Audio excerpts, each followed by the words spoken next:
अस्सलाम वालेकुम, welcome back to my channel. गर्मियों का सीज़न है और कैरियों का सीज़न है और बहुत अच्छी कैरियाँ मार्केट में आई हुई हैं, तो सोचा क्यों ना मज़ेदार सी कैरी की चटनी या कैरी का मुरब्बा, जो भी आपका दिल चाहे इसको बोल दीजिए, तो बनाते हैं। तो मैंने ली थी फ्रेश कैरियाँ, 4 दरमियाने साइज़ की कैरियाँ थी। इनको मैंने इस तरीके से कट कर लिया था, ना ज़्यादा बारीक काटिएगा ना ज़्यादा मोटा। फ्राई पैन ले लीजिए एक, उसमें मैंने घी डाला था 2 टेबलस्पून, आप ऑयल भी डाल सकते हैं।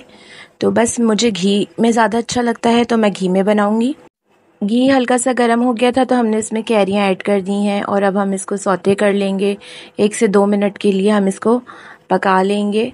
बहुत ज़्यादा हमें कोई इसको तलना तो है नहीं, सिर्फ हल्का सा कलर देना है ताकि इसका थोड़ा कच्चापन जो है वो ख़त्म हो जाए। अब इसमें ऐड करूँगी मैं आधी चाय का चम्मच कुटी हुई लाल मिर्च। बहुत ज़्यादा मसाले मैं इसके अंदर नहीं डालती। और 1 चुटकी काला नमक, अगर है तो आप डाल दीजिए, वरना आप नॉर्मल सॉल्ट जो घर में होता है वो भी यूज़ कर सकते हैं। तो बस अब इसको भी मैं इसके अंदर मिक्स कर लूँगी।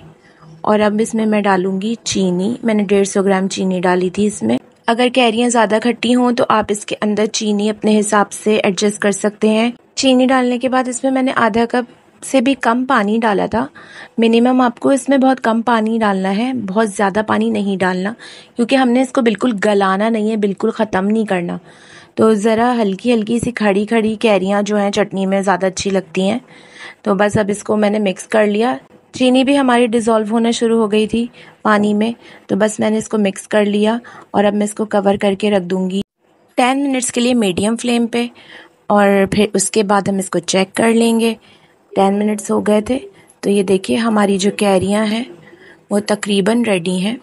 चीनी बिल्कुल कैरेमलाइज्ड हो गई है, ये देखिए कलर जो है इसका ब्राउनिश सा हो जाएगा। सिंपल सी रेसिपी है, बहुत आसानी से बन जाएगी। अब इसमें मैं ऐड करूँगी कलौंजी, आधा चाय का चमचा या 2 पिंचेस आपने कलौंजी डाल देनी है, बहुत ज़्यादा नहीं डालिएगा। 2 टीस्पून मैंने इसमें सेसमे सीड यानी तिल डाले हैं, ये ऑप्शनल है लेकिन इसका टेस्ट बहुत अच्छा आता है, यकीन जानिए। तो आप ये ऐड करिएगा और बस इसको थोड़ी देर मिक्स करिएगा और थोड़ी देर के लिए हम इसको कवर करके रख देंगे, मुश्किल से 3 से 4 मिनट के लिए। तो बस हमने इसको कवर कर देना है। इतनी झटपट ये रेसिपी बन जाती है और बहुत मज़े की लगती है। मैंने इसमें कोई एक्स्ट्रा मसाले ऐड नहीं करे, कोई एक्स्ट्रा फ्लेवर नहीं दिया, बहुत ही सिंपल तरीके से मैंने इसको रेडी किया है और ये बहुत मज़े की बनी है। तो ज़रूर ट्राई कीजिएगा, इंशाल्लाह आपको ज़रूर पसंद आएगी।